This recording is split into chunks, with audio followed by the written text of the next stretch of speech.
Okay, we're leaving Cracker Barrel. We got into town and stayed at Cracker Barrel, and now I'm on my way to my next stop, saying goodbye. See you shortly in a few. See you down the road to Full Tiny House. Know you've been a good friend, and that's in the thick and thin, and I know it's never gonna end.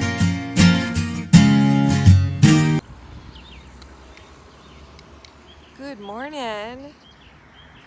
I am at the Hollywood, no, I'm at the Seminole Casino in Immokalee. I'm back here again. I'm on my way back from the Keys to the Fort Myers area, Naples, Fort Myers area, and I'm walking Danny this morning, but check out this rig behind me right here. See it right here? I mean, this is not a mime or anything, but when you see this, it's like, oh my goodness, how different. So it's early in the morning, I'm just waking up. In fact, the roosters are crowing out here and birds are chirping. Oh, there's one over there, rooster behind me in the field over there. I don't know if you can't see it, but let me see if I can scoop in on it. There it is.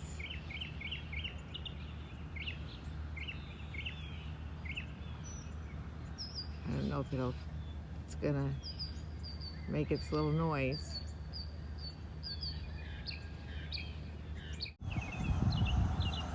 Anyway, so I'm at the corner, and I just was gonna show you that there's a little park here. So if you did have children with you and you parked at this casino, there's a park with slides and swing sets, and you can get into the park over here. Little residential area in the back, which is kind of neat. And these are all the RVs today. And you got to see this first one, this first truck camper that pulled up last night in front of me. This is the truck.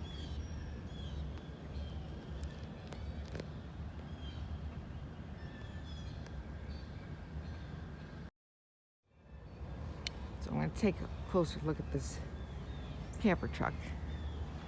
And obviously, it looks like, to me, it is a homemade job. I think. I don't think that you can, I don't know, maybe you can buy it like this, but it looks like a homemade job. And he's on an F550, I think it's called. And they're from Minnesota. But check out this sucker. I don't think he could take it off. So, and he or she can take it off the truck. So if he's got to go to the store, he's got to take everything. But there is a hitch on the back, so they could tow a vehicle in the back of there. I don't know. It's an awful lot of F550 Super Duty truck. Check out that sucker. Now that's a camping truck. He's got a little contraption back here with this, I don't know if he's got a Honda back there or a Predator, but it looks like one of those two. It's that red generator. I say he or she, whoever is operating this vehicle. And there's a door back there.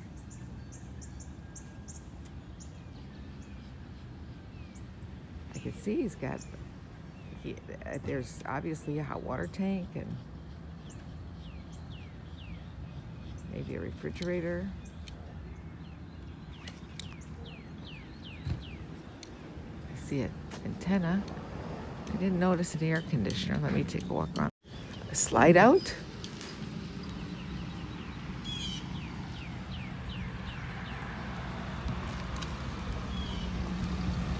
but I did not see an air conditioner, so I don't know how the weather is like that, but Minnesota, they probably don't get too hot there. I don't know. Oh, it's a Honda generator. Yeah, you know, it's funny, is it seems like many times when is on a dump day, I got my happy camper shirt on to remind me that it's a dirty job, but somebody's got to do it, right? And I'm still a happy camper, so I just filled my propane and dumped my tanks at the Loves in North Fort Myers at Bayshore and I-75, Bayshore Road and I-75. And there's a Love station here, and I just want to tell you that right now unleaded gas is $2.27, but the propane is always $2.99, and it's the cheapest, I don't want to say cheap, but least expensive place anywhere in this area to get a propane refill. So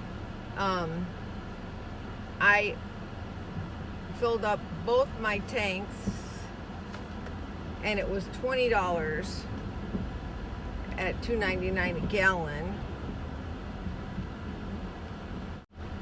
The only bad thing about coming to this Love station is that when you leave, the only way you can leave is to go eastbound on Bayshore, and then you have to, if you want to go, depending on where you're going, either you're going to hop on the ramp to go one way or hop on the ramp to go to the other way, or you have to travel eastbound for a short distance and then make a U-turn, which is what I have to do because in 1/4 mile, make a U-turn.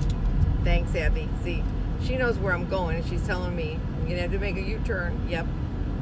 So I already know one spot up here I can make the UE with no problem. Proceeding Bayshore Road. I'm getting good at that U-turn.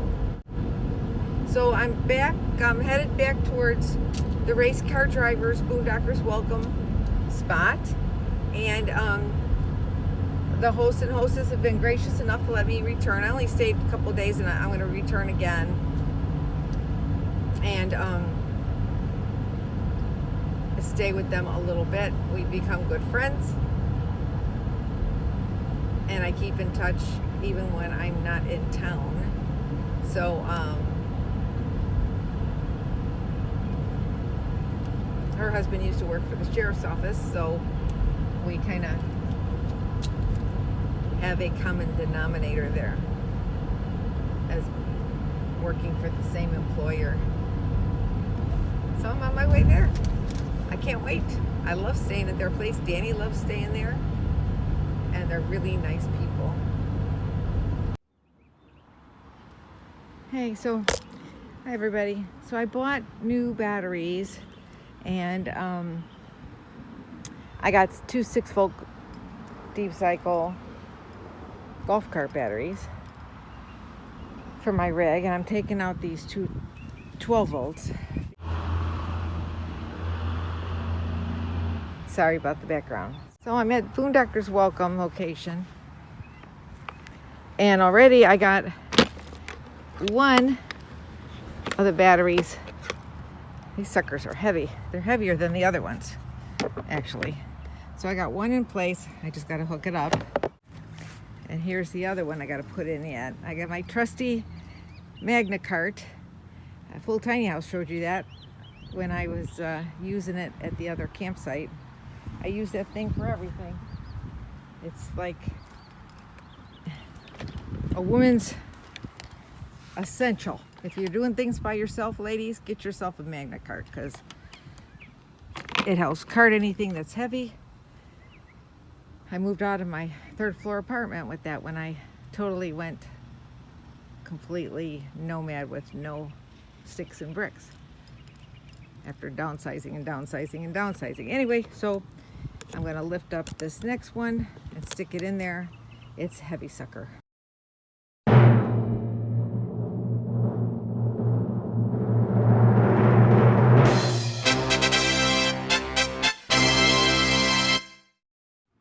tell you, this is what I got. The guy sold me this thing. Ladies and gentlemen, it just hooks right in here like this, one on each side, and it helps you lift up this thing, the battery, just like this.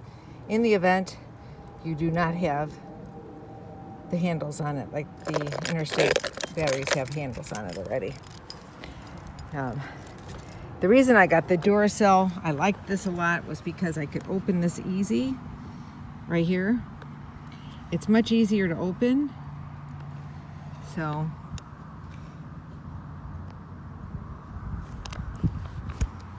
let me see if I can do it. Is you just flip these two like this. Or I could do it with one hand almost.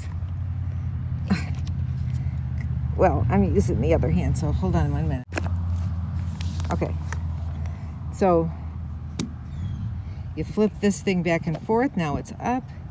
You lift it up like this, and there you go. You can see the inside. Okay, you can check your water. Much easier than trying to pop off those tops all the time. And then it clicks right back in. Make sure you got it hooked tight, and it's nice and tight. And you got it back on there. Pretty cool, huh? So I wanted to show you that. And then the other thing was, I got a new gadget for filling the water. Okay, see this thing? $7.99. Yes, this is a 2-quart capacity battery filler. You can fill your battery and it doesn't put too much water in it because of this particular nozzle. See? So when you press down, and as soon as it fills up, it stops. It won't let any more water go in there. And that's what they told me at the battery store. So you put your distilled water in there, you press down on your battery. Okay, here. When you're pressing down with the force to put the water in, it's pushing like this. It lets the water in only as far as it needs to go. And they say at the Duracell store, Batteries Plus, North Fort Myers, $7.99. That's where I bought my Duracell golf cart batteries. And they gave me I bought my cable to connect my 2 batteries into 12 volt. They tell me that it does the job.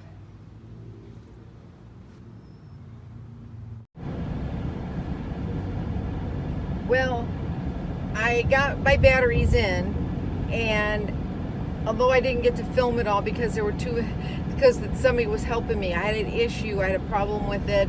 Got that hooked up, and I'll try to show you another picture of it later, but it was raining, so I didn't get to finish filming, but that's kind of what happened. So I got the batteries in, and so now,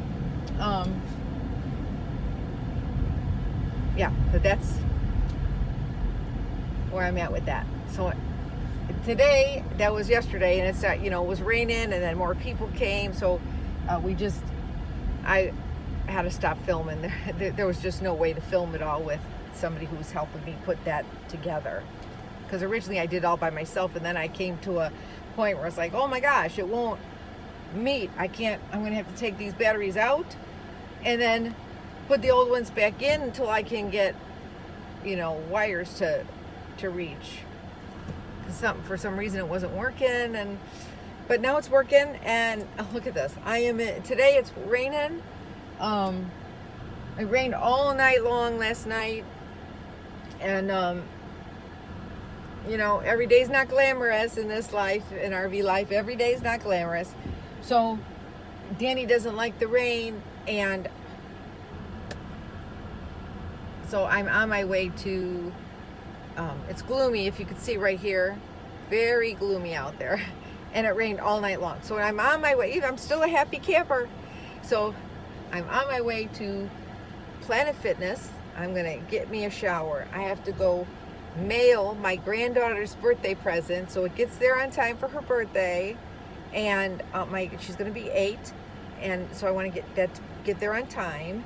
and I'm gonna go do that and then stop at the store to pick up a few, Walmart, to pick up a few other items that I need. See you in a little bit. It's gloomy out. I'll let you get a look at it.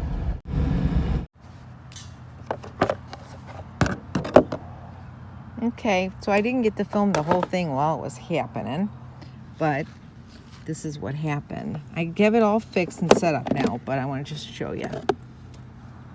I traded out and put the two 6 volts in. The only reason there's liquid on here is because it rained.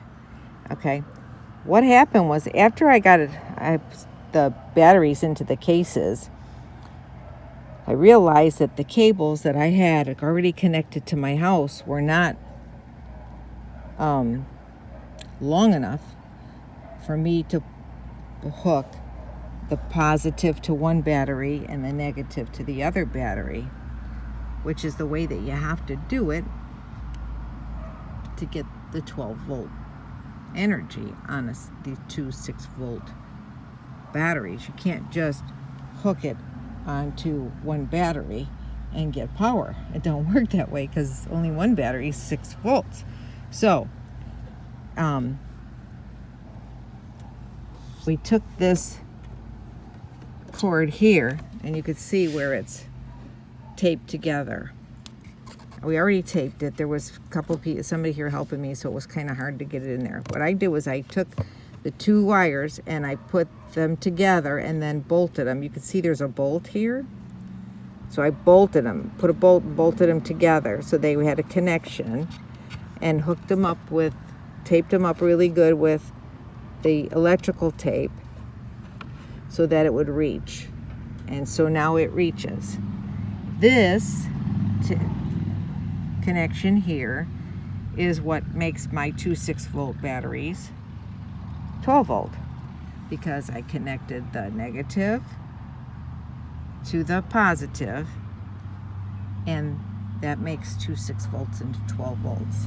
The plates inside these batteries for 6 volt are bigger than the plates inside a 12 volt battery.